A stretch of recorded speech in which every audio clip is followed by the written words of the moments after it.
Hello everyone, welcome to Satish blog. তোমরা সবাই কেমন আছো? আই হোপ তোমরা সবাই ভালো আছো। সবাই ভালো থেকো, সুস্থ থেকো, হ্যাপি থেকো। আর তোমাদের এর আগের ব্লগে তো বলেইছিলাম পুচকুর উপনয়নের পার্ট 2 ভিডিও নিয়ে আসবো। তো এই ভিডিওতে তোমরা দেখতে পাবে মানে পুচকুকে দেখতে তো এখন পাচ্ছ খুব সুন্দর দেখতে লাগছে ব্রহ্মচারী বেশে। এরপরে এখন ওকে সবাই ভিক্ষে দেবে, প্রণাম করবে। আর আমি তো এখন ভিক্ষে দিতে পারবো না, মানে এখন এই সময় আমাকে দিতে নেই। আর এই ভিডিওগুলো কিন্তু আমি করিনি, কারণ বলেনি কি যজ্ঞির ধোয়া টোয়া নিতে নেই, সেই জন্য আমি বাড়ির ভেতরেই ছিলাম।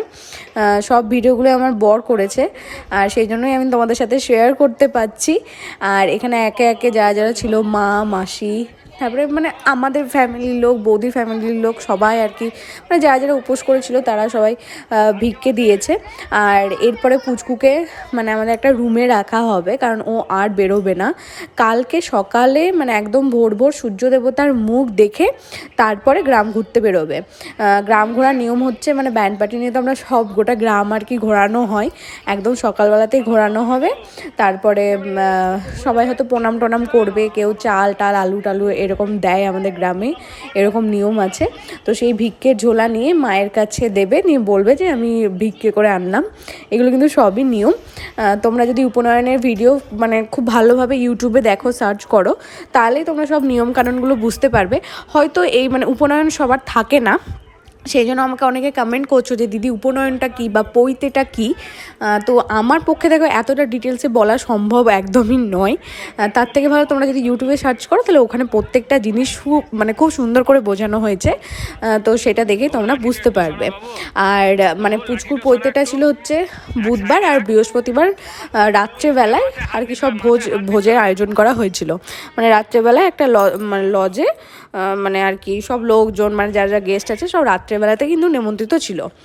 আর সেই জন্য আসলে পৈতের দিন কি হয়, পৈতে হতে হতেই না প্রায় বিকেল 4টে-5টা এরকম বেজে যায় আর কি। সব ভিক্ষে দিতে অনেকটা টাইম লাগে। তো সেই জন্যই সেই দিনকে আর কিছু করা হয়নি।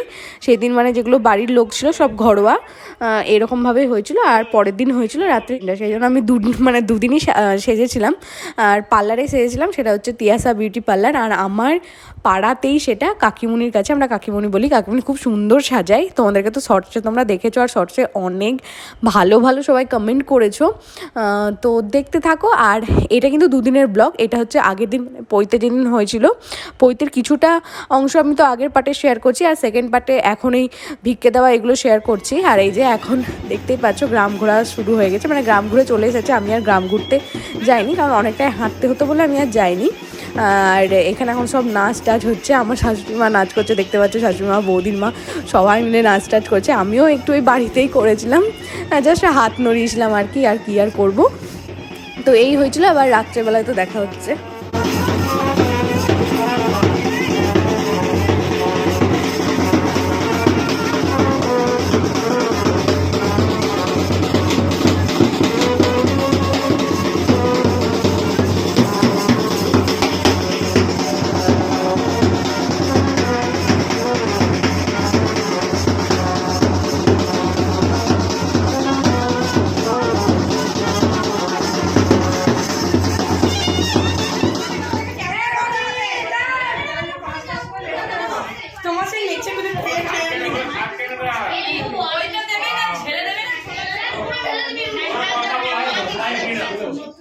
সামনে দিকে ঘুরে কর ঈশান।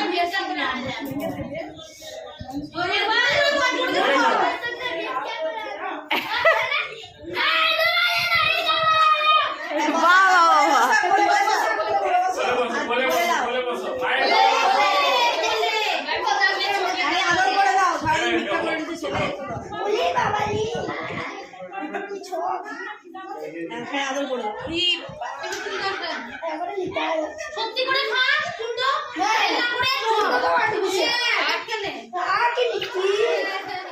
এখন বাজে হচ্ছে বিকেল 5টা। আর আমি চলে এসেছি, মানে একটু জাস্ট খেয়ে রেস্ট করেছিলাম দুপুরে। তারপরে একদম 5টার সময় চলে এসেছি আমি কাকিমণির কাছে। আর কাকিমণি এসে আমাকে সুন্দর করে শাড়িটা আগে পরিয়ে দিয়েছে। শাড়িটা না ভীষণ ভারী ছিল। প্রথমে ভেবেছিলাম একটা হালকা শাড়ি পরবো, এবার একটা বাড়ির যেহেতু অনুষ্ঠান, এবার হালকা শাড়ি বলতে গেলে কীরকম আমি হালকা শাড়ি পরবো।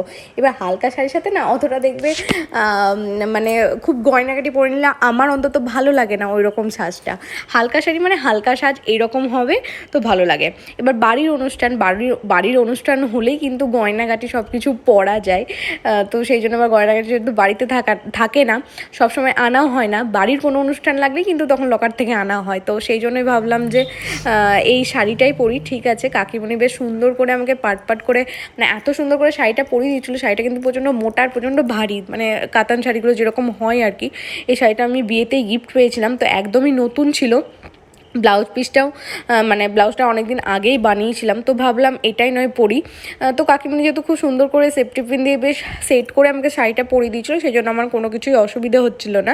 আমি হয়তো নিজে পরতে গেলে মানে আমি কিছু পরতেই পারতাম না শাড়িটা, তো মানে কেউ পরিয়ে দিলে খুব ভালো হয়, সেই জন্য কাকিমণি এখানে সুন্দর করে পরিয়ে দিয়েছে। আর আমার খোপাটা ভীষণ পছন্দ হয়েছিল, এখানে গোলাপ আর জিপসি দিয়ে পুরো খোপাটা আমি করেছি, মানে কাকিমণি করে দিয়েছে, আমি করিনি। মানে আমি কাকিমণিকে শুধু বলে দিয়েছিলাম যে আমার এরকম পছন্দ, এবার তুমি তোমার মতন করে করো। আর কাকিমণি পুরো কাকিমণির মতনই আমাকে সাজিয়ে দিয়েছে, খুব সুন্দর সাজিয়েছে। আমি জানি যে তোমরা অনেক ভালো আমাকে কমেন্ট করেছো। আর এখন চলে এসেছি লজে, আর পাশে দেখতে পাচ্ছ বৌদিকেও খুব সুন্দর লাগছিলো সেই দিনকে। আর এখানে এখন পুচকু বসে আছে। এরপরে তো শর্টসে তো আমি তোমাদের সাথে একটু একটু করে সব কিছুই যতটা পাচ্ছি শেয়ার করার চেষ্টা করছি, মানে করে দিয়েছি। এখন আমার আর শর্টস মানে মিনি ব্লগের মতন আর কোনো মানে ক্লিপ নেই, মানে শেষ হয়ে গেছে, যা ছিল সব কিছু তোমাদের সাথে প্রায় শেয়ার করে দিয়েছি। তো এখন দেখতে থাকো।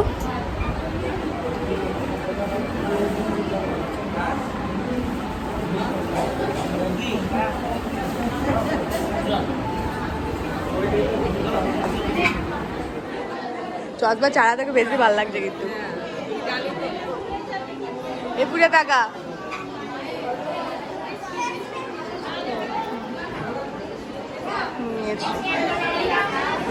ডাকি বুবুনকে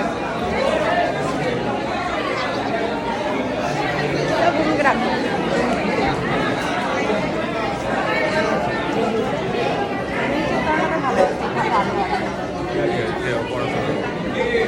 আমি বুবুনের থেকে এক চামচ খেয়েছি, বুবুনের থেকে এক চামচ খেয়েছি। বুবুন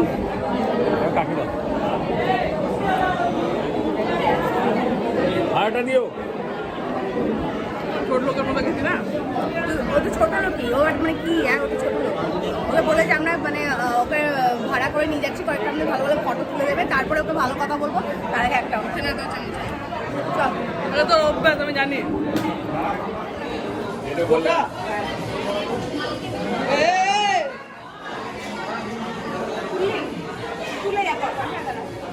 বাপরে বুবুন,